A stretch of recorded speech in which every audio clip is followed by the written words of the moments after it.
गांव की गायें, फिर गांव की भैंसें, गांव के बच्चे और गांव के बड़े बुजुर्ग, ये चारों लोग प्रभावित हुए थे खोए हुए आदमी के गीत से।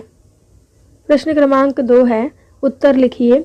खोए हुए आदमी के आने से गांव में बदली हुई स्थिति, यानी क्या चेंजेस आए थे पूरे गांव में।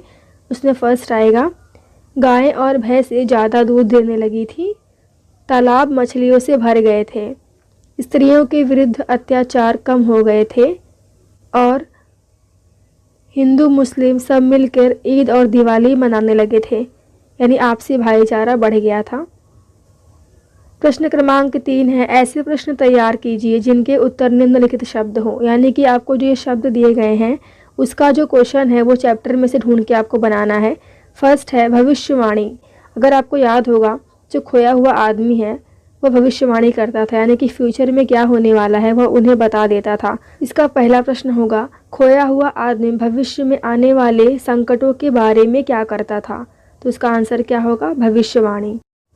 दूसरा है झमाझम बारिश। इसका क्वेश्चन कैसे बनाएंगे, बच्चे बड़े सभी किस में भीगने लगे थे, तो झमाझम बारिश में भीगने लगे थे।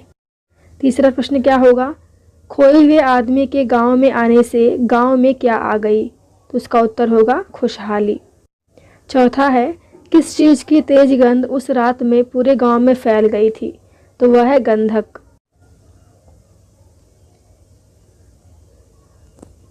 प्रश्न क्रमांक 4 है, दिए गए निर्देश के अनुसार परिवर्तन कीजिए। विद्वान वर्ड जो आपको दिया गया है उसके लिंग में चेंजेस करना है, उसका वचन बताना है, विरुद्धार्थी शब्द लिखना है और पर्यायवाची यानी कि समानार्थी शब्द लिखना है। विद्वान कैसा लिंग है, विद्वान एक पुल्लिंग है। वचन क्या है, ये एक वचन है। इसका विरुद्धार्थी शब्द होगा मूर्ख और पर्यायवाची होगा बुद्धिमान। उसके बाद दिया गया है, मानवता ही सच्चा धर्म है, अपने विचार लिखिए। आपको ऐसे क्वेश्चन जो हैं वो 2 मार्क्स के लिए आते हैं। यहाँ पर पूछा गया है मानवता ही सच्चा धर्म है, इसका आपको अपने विचार व्यक्त करने हैं इस पे कि आपका क्या मानना है।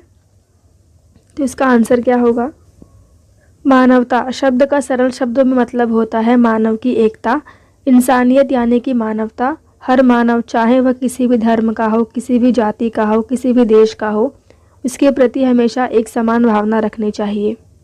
इंसान स्वार्थ की पट्टी के कारण अब अंधा होता जा रहा है। इंसान को स्वार्थ, लोभ, मोह आदि से परहेज करना चाहिए। प्रत्येक मनुष्य से प्रेम करना चाहिए। मानवता के बदले हम सुख, शांति और समृद्धि प्राप्त कर सकते हैं। मानवता से भरा जीवन जीने से व्यक्ति के अंदर सहज रूप से शक्ति और स्फूर्ति आ जाती है। जीवन में जो महापुरुष